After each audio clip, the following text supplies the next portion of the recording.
Welcome back. The U.S. Census Bureau says there are more than 800,000 Canadian immigrants in the U.S. And if one of them is your children or a potential heir, and you have a lot of money to pass down to them, be prepared for a bit of a tax challenge. Tax laws here and south of the border are very different. Chris Gandhu is a high net worth planner with TD Wealth, and I spoke to him earlier to ask him about some of the ways and some of the things you need to think about if you want to make sure you can pass on that money and make sure most of that money gets to who you want to give it to. Well, in any cross-border situation, Kim, you have to worry not just about the Canadian tax implications, but also the U.S. tax implications, and they're not always the same. So that really is the crux of the issue.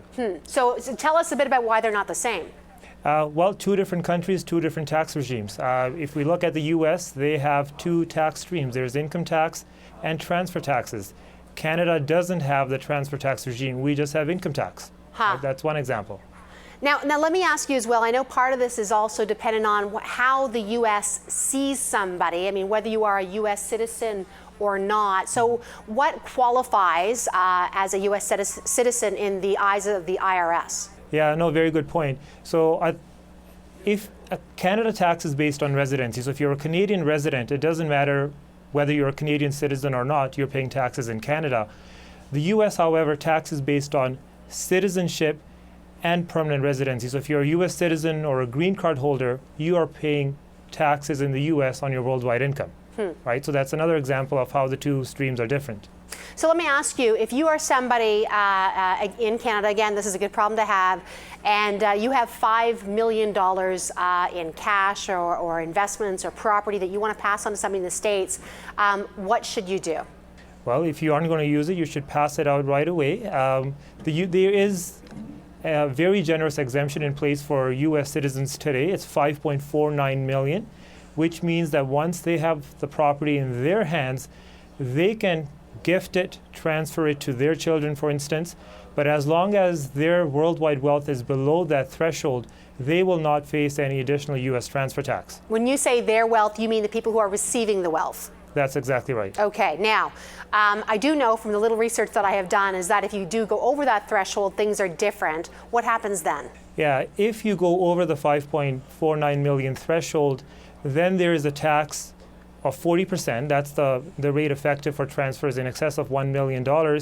And the particularly nasty thing about this tax is that it's not related to income. So it doesn't matter if the property you're transferring has a gain or a loss. It's strictly a 40% haircut off the top. Oh, wow. Yeah, so it can substantially diminish a family's estate. Let me ask you, because I know you've got an example that you that brought with us, just to kind of illustrate this. I think if someone has a worldwide estate of $10 million, and then the exemption is about $5.49 million, the tax they would pay would be about $1.8 million. That is without any other special trust or anything else in place, right? That's exactly right. If they happen to own that property outright, the first 5.5 is exempt, and on the remaining, they'd pay about 40% in tax. Now, the whole point of getting you to come in here and talk today was not just talk about the problem and the big haircut people will take, but how to mitigate that. And there's something called a Dynasty Trust that can help with that. So what exactly is a Dynasty Trust? Well, what Dynasty Trust is, I mean, it's a fairly sophisticated U.S. estate planning vehicle, but the gist is that it's an irrevocable trust that can be used to pass family wealth from one generation to another without attracting this U.S. transfer tax that we have been talking about. And how does it work, or how should it work optimally? Sure. Well, to understand that, maybe let's step back and talk about, well, how does a U.S. transfer tax system work, and what exactly is a U.S. transfer tax? Okay. Right? And once you get that, you'll see how the U.S. Dynasty Trust works. Yeah.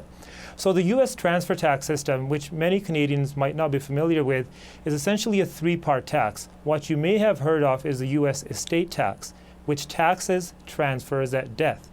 But there are two more counterparts. There's U.S. gift tax, which taxes transfers while you're alive. And then there's a generation skipping transfer tax, which taxes transfers when you transfer wealth to somebody who's more than one generation removed, i.e. a parent to a grandchild. But all three work the same way. And by that I mean that they have the same tax rate associated with them. They have a unified exemption, the $5.49 million that we talked about.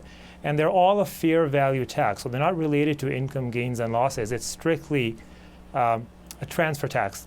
right? A haircut off the top. And the tax applies when a U.S. person owns property. So if you own property and you gift it, you get taxed. If you own property and you pass away and you transfer it to your beneficiaries, you get taxed. So the way a dynasty trust works is essentially by using the trust mechanism to ensure that your beneficiary can receive the benefits of the property you put in the trust, but they're deemed not to own the property for purposes of this tax. So it sounds as though that this is a great idea for anybody who's trying to do any kind of generational planning. What's the downside to a dynasty trust? Well, planning at this level, because it's sophisticated, is very fact specific, which means when you're setting up this trust where your children are going to be the beneficiaries, but either they're not going to be the trustees of this trust because you have an independent trustee, and that's how the beneficiaries end up not owning the property, or perhaps the beneficiaries are the trustees of the trust, but they have certain conditions placed on how much control they have over the trust property. So you must draft the trust provisions very carefully, and everybody involved, the Canadian parents, the U.S. child, have to understand that the plan works, but there are limitations on control. Well, and also, right? So that is on the control, please, if I could, I just also what can the assets in the trust be used for? I mean, is there a lot of strictness around that? Sure. So generally there's two ways to do this. If I was the Canadian parent, I could fund this trust, appoint a third-party trustee, in which case the third-party trustee is the one who's in control of the property, and they make the discretionary decisions as to when the beneficiary receives the property. So that's the easier way to do it. But sometimes the beneficiaries want to be involved, and that's also quite common. So if the beneficiary wants to be the trustee of their trust, obviously they have control over the property, but the IRS and the Internal Revenue Code is very clear on this, that if your control is limited such that you can only access the trust capital for your health, education, maintenance, and support, well, in that case, for purposes of the U.S. transfer tax, you don't have requisite control. You don't have an unfettered right to write a check to yourself and do whatever you want with the money, right? So that ascertainable standard, as it's technically called, that health, education, maintenance, and support, that's the restriction you have over the trust property. I'm sure we could spend a lot of time debating this, but I would think maintenance is something that can be pretty far-reaching, though. Yeah, maintenance and support they're synonymous terms, and I completely agree with you. It's very far-reaching, and you could probably justify that if I'm used to a standard of living, well, that means that this money really is for my maintenance and support. Chris, I've only got about 30 seconds for my last question. Why not just use a Canadian trust? Is there not some way that, again, for someone who's living or a Canadian citizen wants to bequeath to somebody in the U.S., a Canadian trust won't cut it? No, you could use it, but there's a bunch of downfalls. Number one, there's a tax arbitrage. The top rate of tax for a Canadian trust, for example, if it earns income and retains income in the trust, in Ontario it's 53.5%. Let's compare that to jurisdictions such as Florida, where the top rate is 39.6. Canadian trusts are subject to the 21-year deemed disposition rule. U.S. trusts aren't. When there's a Canadian trust with a U.S. beneficiary, there are U.S. foreign trust rules that are very difficult to navigate, and there's a lot of compliance headaches around that. And finally, I guess I would say that most Canadian provinces still do follow the rule against perpetuities. So if you want the dynasty trust to last for many generations, hence the term dynasty, to be able to pass on wealth from parent to child to grandchild to great-grandchild, you need to find a jurisdiction where the rule against perpetuities doesn't apply or has been modified, and there's many, many such jurisdictions in the U.S., but not in Canada.